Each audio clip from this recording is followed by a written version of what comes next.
Guys, the full ratings database is finally here. Now we get to see all of the players in the game, plus the skill moves and weak foot, plus the traits, which are going to be probably very important this year. Today, we're going to talk about the best players to select for evolutions. There's a couple things that I really want to talk to you guys about before, we go out and all select our evolutions players. As if you guys don't know, you can kind of select one per objective. You have a striker upgrade here, so this person picks Yusufa Makoko. They can get +3 shooting, +1 weak foot, and there's also a level 2 upgrade, which can get them +10 reactions and +6 shooting once they get their level 1 upgrade done. They can see there's evolutions foundations here and also dribbling evolutions. So kind of one card you can select per evolution. So obviously, if you don't care about, just picking your favorite player, because all in all, if you're gonna have the most fun picking whatever player you want to, then go and do that, right? If you're gonna have the most fun selecting Broja because you're a Chelsea fan and you're Albanian, some random example like that, then just go and pick your favorite player. But for those who just want like the best players that you can possibly get, we're gonna talk about a couple things I think you're gonna want to look for. So obviously requirements. Example for these might be evolve any silver player or evolve a left back with 3-star skill moves. So you might be saying, well, there probably isn't gonna be that much of a difference between who you pick because it's just kind of any silver player or a left back with 3-star skill moves. Are they going to be that different all in all? And I think that some of them probably won't be much of a difference in terms of what players you select. I think some of them, though, there will be a pretty big difference. I'm going to explain them kind of right now. So let's start with like the obvious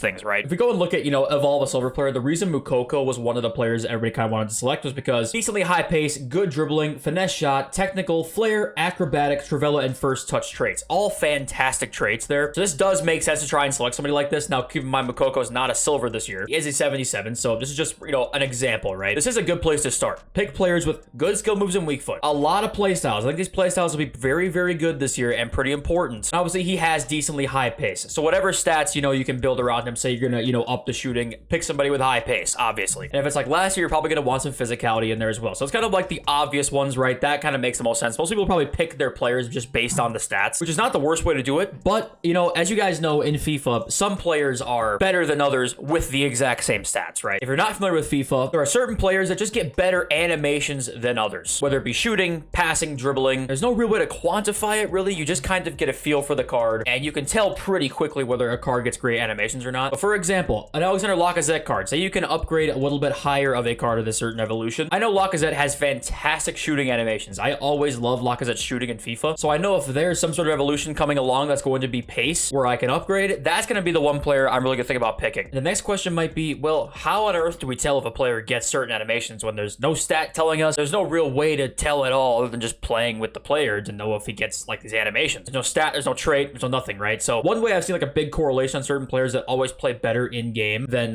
what their face stats suggest is when they in the past have had really good cards. Here's Felipe Coutinho here, right? Coutinho this year, obviously 60 pace, RIP. So I got the 5-star skills though. He's got 83 dribbling. Coutinho in the past has had fantastic cards, right? And every time Coutinho gets a promo card, it's always good because his dribbling animations are always great because I think he has the same animations from when he was 87 rated. So for me, a really easy way to tell is always if a player's had a really high stat in the past or a very high rated in the past, it's a very easy way to tell if they're going to get like certain animations that other cards are not going to. I guarantee you is probably the best 79 rated card in the game in terms of just like feeling on the ball. I guarantee you Coutinho is, simply because he's got these animations that other players just simply don't get. 50 sprint speed. Holy shit. He is absolutely murdered, but you kind of get my point. Jamie Vardy, right? He's a kind of card that's going to get better shooting animations than a lot of cards do in the past. Every time Vardy gets like a flashback, he got one this year. Always fantastic shooting. He's had, 88 shooting in the past in FIFA. To me, that's a very easy way to kind of tell if a player is going to be getting these animations that other cards don't. Sometimes it's not really based on much of anything. But for me, the biggest correlation is if they've had a stat in the past that's really, really good. And one of the things too is, it's very anecdotal at the same time. If you've had a player you like in the past that you've just loved to use, pick him. Every player plays differently,